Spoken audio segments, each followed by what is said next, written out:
Thank you very much, Mr. Chairman. Thanks to all the witnesses for being here. Dr. Wolinitz, if I could start with you. You served as the Chief of Staff to Francis Collins for 4 years, is that right?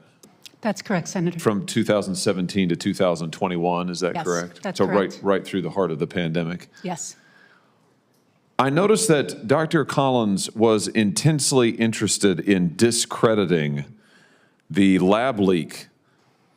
I guess we'll call it a hypothesis. I think it's probably a little bit stronger than that now that we know something of what our intelligence agencies have long assessed.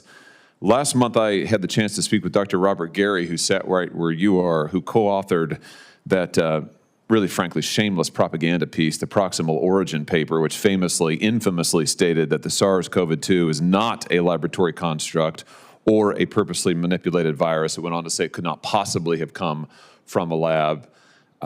This, of course, we now know is not what multiple U.S. intelligence agencies assessed. What interests me is that your office was very involved in that paper, which was supposed to be an independent piece of scientific analysis, but Dr. Collins actually called Dr. Gary when he was supposedly working on the paper on February 1st, 2020.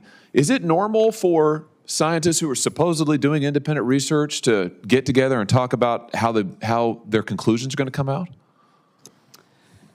Thank you for the question, Senator Hawley.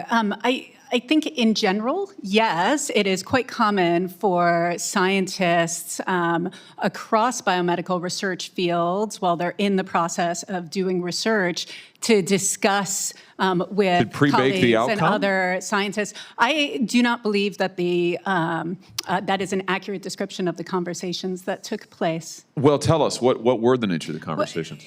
So while I was not present for those conversations, my understanding based on readouts is there was a lot of interest in the origins and current understanding of SARS-CoV-2. And I think it's important when we're talking about the term lab leak theory to differentiate between the idea of a virus escaping from a lab, which is a biosafety violation, versus a virus that is engineered or manipulated in the lab and then escapes. Yeah, and your boss and Dr. Fauci tried to discredit both of those things. They said that the lab was absolutely not involved. We know that at the time that this paper was supposedly being written, because we now have the private correspondence from Dr. Fauci, your boss said that it was a very destructive conspiracy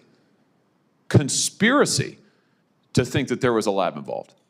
So he's on the phone with a scientist, quote unquote scientist, who's supposedly writing an independent paper. By the way, Dr. Gary testified under oath that he was coming to his conclusions while this paper was being written. He was discovering the answers. But we now know that your boss was on the phone with him saying this is a very destructive conspiracy before the paper was even written. My question is, why was your office so intent on pushing to the public the idea that this could not possibly have been a lab issue? Is it because of the NIH's role in funding gain-of-function research at the lab? Is that the reason why? So, Senator Hawley, I would say that in the event of any new and emerging infectious disease, if you've ever gone through a tabletop exercise in biosecurity. Yeah. Answer my question. Is it because that NIH was actually helping to fund, EcoHealth was funding gain-of-function research? No, I believe that's an inaccurate assessment.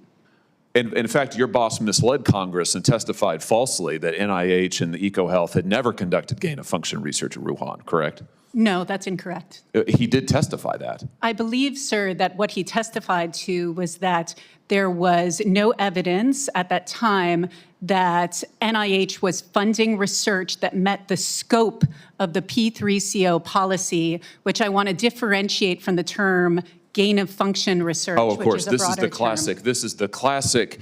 Now that we've lied, now that you have, and your office lied to the American people for years, told the American people that a lab leak was a very destructive conspiracy. That's your boss's statement while you were his chief of staff, Of course, we now know that that was the conspiracy to hide this from the American people, to censor people who went out and said, you know what, actually, maybe this is a lab leak. Your office, Dr. Fauci and others, tried to actively censor them. There was a propaganda effort that this paper was the center of, and now everybody says, oh well, we just weren't sure at the time. We didn't really know. You knew exactly what you were doing. You were actively misleading the American people the entire time. Get this, after that paper, it's really an opinion piece, was published, your boss then says to Dr. Fauci that he had really hoped that the paper would settle this. Is there anything more that we can do to shut down this destructive conspiracy? This is in April of 2020. And then Dr. Fauci went to the White House podium and said that absolutely there's no way that this could have come from a lab. Let me come back to my original question. Why was your office so intent on shutting down any talk about this being involved with a lab? Why? I don't understand it. Why the hysteria? So, Senator Hawley, I will say that my understanding of the situation is that no one at NIH, including Dr. Collins, Dr. Fauci, myself, ever suggested that there wasn't the possibility that a virus had escaped from a lab. Oh, that's ridiculous. Let me just stop you right there. I cannot have these lies just continue to be told over and over again. Sorry, and wrong. That's false. You people repeatedly said it could not have come from a lab. Your boss said it was a very destructive conspiracy. Not that it was unlikely, not that it was not the best idea, a conspiracy. And based on that, you censored, and your administration that you worked for actively censored scientists, journalists, and what we now know is our own intelligence agencies at the same time were concluding and briefing members of Congress that it likely was from a lab leak. I mean, it's extraordinary. And now you've been caught red-handed because you thought that the rest of us wouldn't find out. You thought that the public would always be kept in the dark. And as it turns out, we now know these emails have become public that you were pushing this propaganda effort and yet claiming the mantle of science. Don't you see that what you have done has set back the respectability and integrity of science by generations? You were acting as propagandists. Do you regret your role in any of this? So, Senator Hawley, I don't think you've characterized. Do you my regret your role in of any of the NIH. misleading of the public? Do you regret your role in your office saying that a lab nexus here is a very destructive conspiracy? Do you regret your role in helping censor millions of Americans who were kicked off social media, who were disciplined at work for saying that maybe a lab was involved, which we now know the FBI thinks is the case? Do you regret it? I do not believe I ever had the role that you're describing. Do you regret anything that you did during this period? Do you regret not speaking out? Do you regret not advising your boss to temper his comments? Do you regret not opposing the censorship? Do you regret it? You're in a position of tremendous influence. I do not believe censorship took place, sir. You don't believe censorship took place? I do not. What world are you living in? Tell that to the scientists who basically lost their credentials. Tell that to the people who were kicked off of social media and banned because they asked about a lab leak. You don't believe censorship took place? The privilege is astounding. You were the chief of staff at the NIH pushing these conspiracies, pushing the effort to shut down Americans, and now you have the gall to sit here and say censorship never took place. I mean, it's unbelievable.